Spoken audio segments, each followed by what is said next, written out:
अस्सलाम वालेकुम। प्रोग्राम आपकी आवाज़ के साथ मैं हूं आपका मेज़बान सैयद अदनान नूर। हमारे रेडियो आवाज़ के सामीन इस प्रोग्राम को रेडियो आवाज़ पर सुन सकेंगे, जबकि सोशल मीडिया के नाज़रीन इस प्रोग्राम को हमारे ऑफिशियल पेजेस पर देख रहे हैं। नाज़रीन और सामीन, मेरी हमेशा कोशिश हुई जहां अहम सियासी समाजी शख्सियात से आपकी मुलाकात करवाता हूं, उसी तरह मेरी कोशिश है कि आपको इंफॉर्मेशन ज़्यादा से ज़्यादा आप तक पहुंचाई जाए, ख़ास तौर पर जो किसान भाई हैं उनके लिए। तो आज का ये प्रोग्राम ख़ास तौर पर किसान भाइयों के लिए, काश्तकारों के लिए, ज़मींदारों के लिए है कि ख़ास तौर पर आज अगर देखा जाए तो गंदम की जो काश्त हो चुकी है, इस हवाले से हम आज बात करेंगे। डिप्टी डायरेक्टर ज़राअत हमारे साथ हैं जनाब चौधरी अख्तर हुसैन साहब।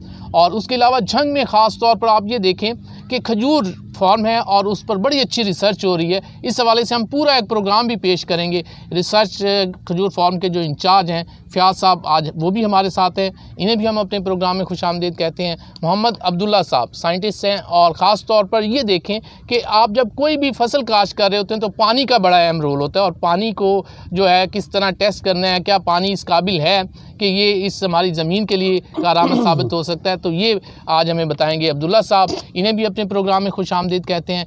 इजहार रंधावा साहब रंधावा इंडस्ट्री के CEO हैं, और इनकी बड़ी अच्छी एक यहाँ झंग में अगर देखें तो एक नाम है ज़रई अद्वियात के हवाले से। तो आज इनसे बात करेंगे हम कि ज़रई अद्वियात के हवाले से कि इस वक्त किसान को कौन सी ऐसी जो स्प्रे हैं वो करने चाहिए अपनी फसलों को बचाने के लिए।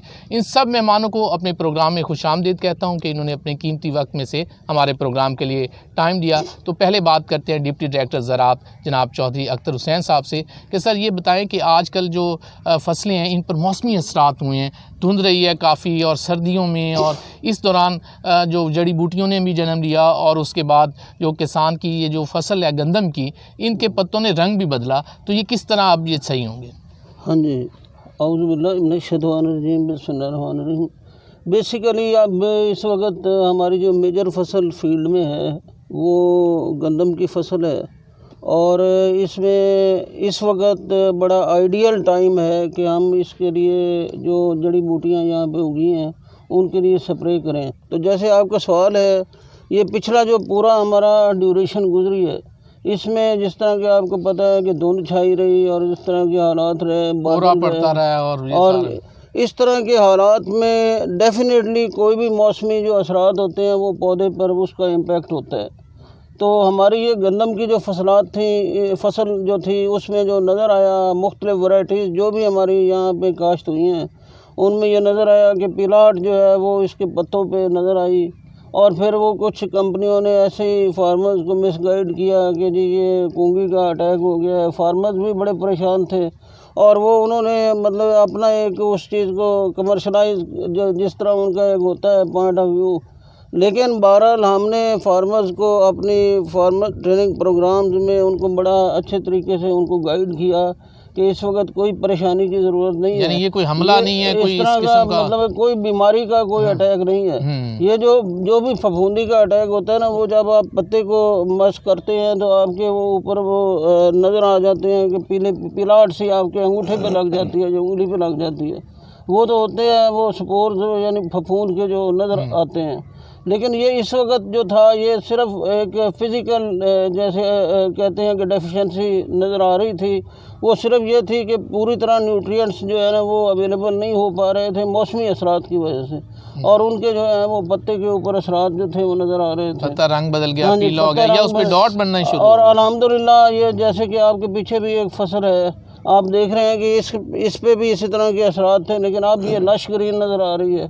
तो ये अब क्योंकि मौसम चेंज हुआ है और उसके डेफिनेटली अब जो है ना वो असरात पॉजिटिव जो है वो आने शुरू हो गए हैं। यानी गंदम के काश्तकार को इस वक्त घबराना नहीं चाहिए अगर उसने ये जो मौसमी असरात गंदम ने फेस किए हैं। तो ये मौसमी असरात थे, ना कि किसी बीमारी का हमला। बेशक इसी तरह है, लेकिन ये कि ये इस वक्त जो मैं आपकी वसातत से बड़ा अच्छा आपने ये टाइम सेलेक्ट किया, और मैं इतना आइडियल टाइम जो है ना, जो अब काश्तकार को जो नो हाउ की ज़रूरत है और उसे गाइडेंस की ज़रूरत है, आपको मुबारक देता हूँ कि आपने सही टाइम पे जो है उनको बताने के लिए ये प्रोग्राम तरतीब दिया। इस वक्त गंदम में जो जड़ी बूटियों का मसला है वो सबसे अहम है जी। इस वक्त दो किस्म की जड़ी बूटियाँ जो हैं वो गंदम में होती हैं, एक चौड़े पत्ते वाली और एक नोकीले पत्ते वाली। चौड़े पत्ते वाली जो बाथू, ले लीले, जिसको मैना, ये सारी जो है ये चौड़े पत्ते में आ जाती हैं। नुकीले पत्ते में सिर्फ 2 किस्म की जड़ी बूटी होती हैं, जिनको हम जौदर और जंगली जई कहते हैं। ये 2 किस्म की जड़ी बूटियाँ वो बाद में उगती हैं। जो चौड़े पत्ते वाली हैं वो पहले पानी के फ़ौरन बाद उगना शुरू हो जाती हैं।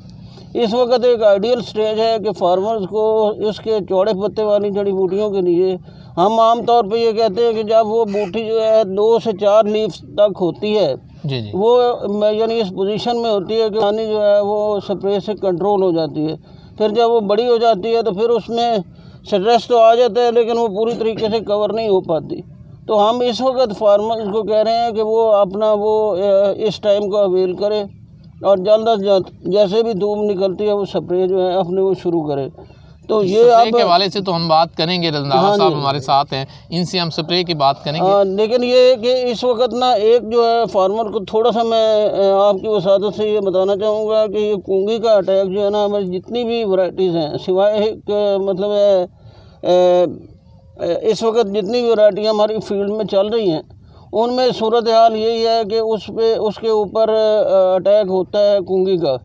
और कूंगी का जो ज़्यादा टाइम है वो फरवरी के महीने में, फरवरी के वस्त में वो उसका ज़्यादा जो है ना मैक्सिमम अटैक जो है वो सामने आता है। यानी इस दौरान किसान को होशियार रहना है, चौकस रहना है, अपनी फसल पे नजर रखनी है कि ये जो मौसम नेक्स्ट जो आ जाए फरवरी आ रहा है इसमें अटैक हो सकता है, उसमें बिल्कुल अटैक हो सकता है। और वो देखे अगर वाकई यानी वो अगर उसका अटैक नज़र आता है तो फौरी तौर पर उसको स्प्रे जो है वो फंजीसाइड का करना पड़ेगा, तब भी जाके तो वो उसको प्रॉपरली कंट्रोल कर सकता है।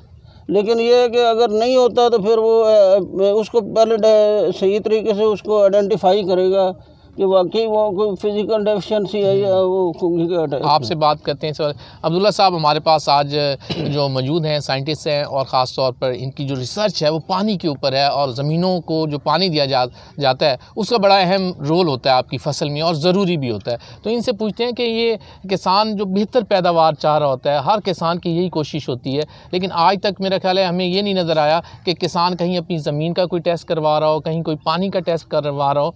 तो ये किस तरह आप इसका टेस्ट किसान ने आप तक कैसे पहुंचना होता है और ये टेस्ट में आप क्या उसमें बताते हैं कि आपका पानी किस काबिल है, कौन सी फसल काश्त की जाती है? ये पानी एक नेचुरल खुदादा गिफ्ट है, ये अल्लाह की तरफ से है। पानी के साथ ज़िंदगी है इंसान की भी और नबातात की भी। पानी जो है कैनाल वाटर जो होता है ये तो पानी फिट होता है। अगर कैनाल वाटर जहाँ अवेलेबल है और तो फसलों को चाहिए कि वो ज़िम्मेदारों को चाहिए कि वो फसलों को कैनाल वाटर लगाएं।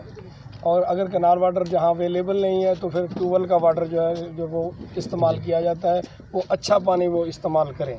उसके अंदर हमारे मुख्तलिफ पैरामीटर्स हैं जो हम चेक करके बताते हैं। उसमें एक से ज़मीन के हम चेक करते हैं कि उसमें टोटल नमकियात कितने हैं, फिर उसके बताते हैं कि इसकी कौन कौन सी किस्म जो है उस पानी के अंदर मौजूद है। पानी के अंदर एक तो होते हैं जो ऐसे साल्ट होते हैं जो सफ़ेद कलर पैदा करते हैं ज़मीन के अंदर, और दूसरे होते हैं वो जो काला कलर पैदा करते हैं। काला कलर के में वो होता है कि जिसके अंदर सोडियम की मिकदार ज़्यादा होती है। सोडियम वो जो है ज़मीन को हार्ड कर देता है, जिससे फसल की रूट पेनिट्रेशन जो होती है वो रुक जाती है। सॉरी यहाँ आपकी बात काटता हूँ कि ये किसान किस तरह इसे पहचान पाएगा कि मेरा पानी जो है वो ठीक है। मसलन ट्यूबवेल की जो हौज़ी है उसमें से जो पानी निकल रहा होता है तो बाज़ दफ़ा ऐसा होता है कि पानी के नीचे जो है ना सब्ज़ा होता है, बाज़ दफ़ा ऐसे हो रहा होता है कि पीला उसमें पिलाहट पैदा हुई होती है, जो सीमेंट है उसके ऊपर ऐसे लग रहा। तो इसमें क्या निशानी है कि कौन सा पानी ठीक है जो किसान अपनी फसल को समझे कि खुद ही एक आप तो नहीं पहुँच सकते ना हर जगह पे, किसान भी नहीं आना चाह रहा होता क्योंकि वो लगे हुए होते हैं जो सिस्टम है, लेकिन पैदावार बेहतर चाह रहा होता है। तो इनमें से किस कलर का जो पानी है उसे जो डायरेक्ट हम चाह रहे हैं कि हमारे प्रोग्राम के ज़रिए पता चल सके कि वो कम से कम उसे ये पता हो कि ये यार ये पानी ठीक है मेरा। उसमें जिस पानी में जो उसके जो टैंक होता है या खाड़ा जिसको बोलते हैं, जी उसके अंदर अगर हरियावल होगी तो वो उसमें इसका मतलब है कि उसमें कैल्शियम की मिकदार ज़्यादा है। अगर उसमें हरियावल नहीं होते वो जो ब्राउन रंग का आता है जी। तो उसमें जो होता है उसमें सोडियम की मिकदार जो है वो ज़्यादा हो सकती है। और ये इसमें डिफरेंस। तो ऐसी सूरत में किसान को क्या बेहतर वो होता है कि जो है जो हरियावल वाला हो, जिसमें कैल्शियम की मिकदार ज़्यादा हो। अगर उसका पानी वो उसमें है तो उसको चाहिए कि वो फिर लेबॉर्ट्री से रब्ता करें, लैब से रब्ता करें, अपना सैंपल लेकर लेबॉर्ट्री में आए। लेबॉर्ट्री उसको चेक करके बताएगी कि उसके सैंपल की असल पोजीशन क्या है।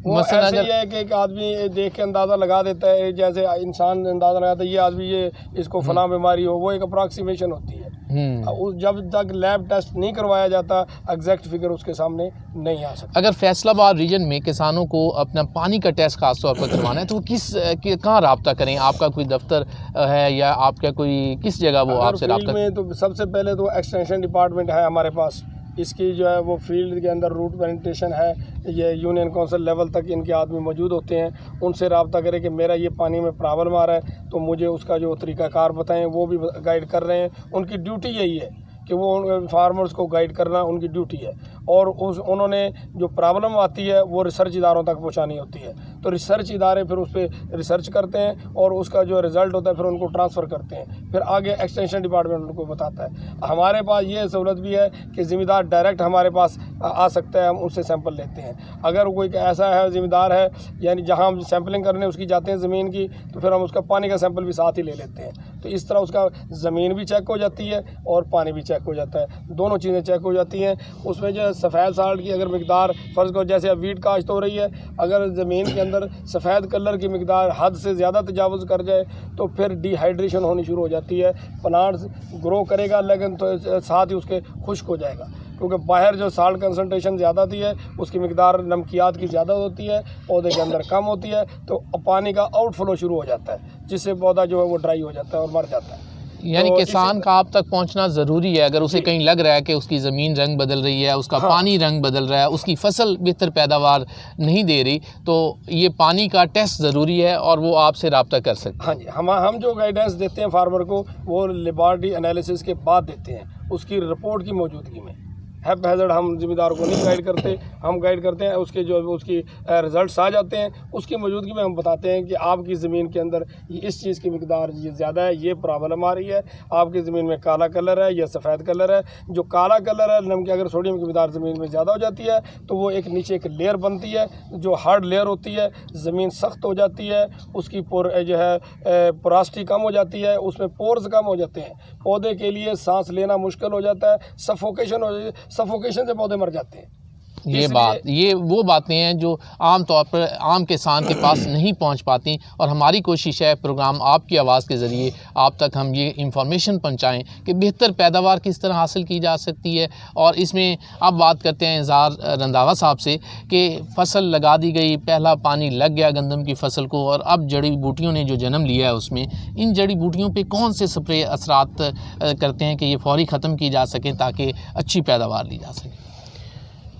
जैसे अभी अख्तर साहब ने फरमाया कि गंदम के अंदर चौड़े पत्ते वाली और नुकीले पत्ते वाली ये दो ज़्यादा इसके अंदर बीमारियां होती हैं अक्सर। जो मूंजी वाला रकबा होता है उसके अंदर ज़्यादातर नुकीले पत्ते वाली होती हैं। जो आम रकबा होता है जिसपे काटन वगैरह या और कोई चीज़ काश की होती है उसमें ज़्यादा चौड़े पत्ते वाली जो होती हैं जड़ी बूटियाँ होती हैं।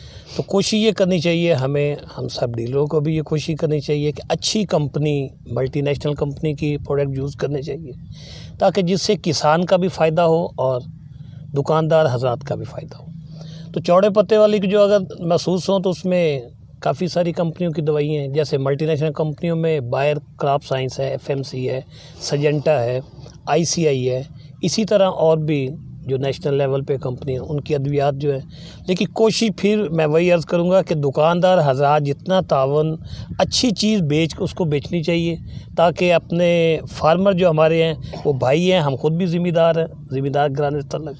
तो लिहाजा हमें कोशिश ये करनी चाहिए कि अच्छा प्रोडक्ट बेचना चाहिए। इज़हार साहब, अक्सर जो है ना किसान ये समझ रहा होता है कि जड़ी बूटियाँ नहीं मरी, ये स्प्रे किया, कोई असरात नहीं हुए, तो ये उनके जहन में आता है कि यार स्प्रे ही हमें गलत मिला है। तो आप लोग फ्रंट पे होते हैं, आप किसान को उस वक्त गाइड कर रहे होते हैं कि आपने ये स्प्रे इस्तेमाल करना है, तो शिकवा भी आप पे होता है। तो इसका कोई तदारुक कभी सोचा है कि किसान का कोई नुकसान से उसे बचाया जा सके? उसमें ये है कि हम जितनी गाइड उनको कर सकते हैं जब वो हमारी शॉप पे आते हैं हमारे पास, कि अगर नुकीले, हम उनकी बात को पूरा ध्यान के साथ हमें सुनना चाहिए, सुनते भी हैं। अगर नुकीले पत्ते वाली हो तो दुकानदार हमें चाहिए कि हम उनको नुकीले पत्तों वाले के लिए ही दवाई दें, ना कि उनको चौड़े पत्तों वाले भी साथ मिला के अपना तो फ़ायदा सोच लेंगे लेकिन उनका नुकसान हम कर रहे होते हैं। तो लिहाजा हमें यही करते हैं कि दवाई अद्वियात जो है वो हमें 1 नंबर बेचनी चाहिए, कंपनियों को भी 1 नंबर देनी चाहिए, लिहाजा ताकि फार्मर की कंप्लेंट जो है वो नहीं आनी चाहिए। यानी एक नंबर की पहचान अगर करनी हो तो वो कैसे पता चलेगी? ये कंपनी लेबल के ऊपर ही डिपेंड कर रहा होता है। उसमें ये कि कंपनी के जो अपने उनके प्रोडक्ट हैं, ब्रांड जो हैं, वो उनके सैंपल पहले वो ख़ुद भी करते हैं, फिर एग्रीकल्चर वाले, महकमा ज़राअत वाले जो हैं वो भी उनके सैंपल लेते हैं, उनसे हमें भी हमारी शॉप पे आते हैं, वहाँ से सैंपल करके। कंपनी जो अच्छी है वो कभी भी गलत चीज़ नहीं देती मार्केट में, ना ही दुकानदार गलत चीज़ उसको बेचता है। चलें, ये तो किसानों की बातें हैं, उनसे भी करते रहेंगे, शिकवे उनके भी चलते रहेंगे। अख्तर साहब ये बताएं कि गवर्नमेंट इस वक्त क्या कर रही है? गवर्नमेंट ने एक जो है ना ख़ास तौर पर ये कहा कि सब्सिडी मिलेगी लोगों को, इसमें गंदम का भी पहले इशारा हुआ, फिर खादों का इशारा हुआ, कूपन भी निकल आते हैं, पैसे नहीं निकलते, ये क्या चक्कर है?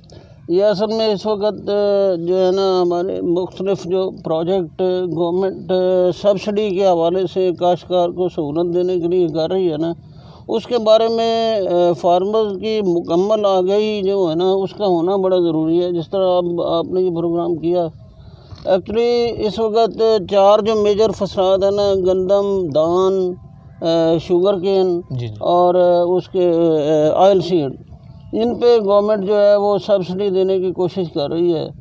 पहली चीज़ तो ये है कि हमारे फार्मर्स का रजिस्टर्ड होना ज़रूरी है। उसकी रजिस्ट्रेशन जो है, अगर वो रजिस्टर्ड फार्मर होगा तो वो कोई भी गवर्नमेंट की जो सहूलत है उसका हकदार होगा। अब जैसे आपने कहा कि ये एक कंपोनेंट है कि ये उसको खाद के ऊपर सब्सिडी मिले या बीज के ऊपर सब्सिडी मिले। अगर वो रजिस्टर्ड ज़मींदार है तो उसने एक स्क्रैच करके उसने मैसेज कर दिया, अब मैसेज का उसको रिप्लाई आ गया।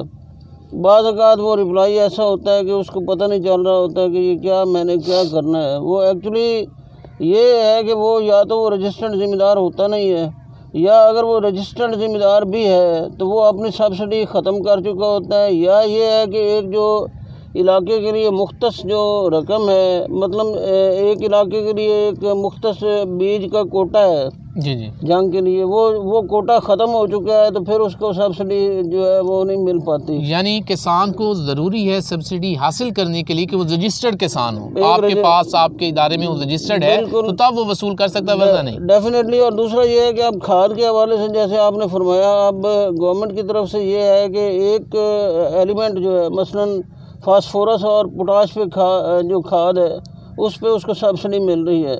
एक फार्मर एक जो शनाख्ती कार्ड अपना नंबर है उसके तहत 20 बोरियों तक वो सब्सिडी हासिल कर सकता है एक एलिमेंट की, फास्फोरस की या पोटाश की।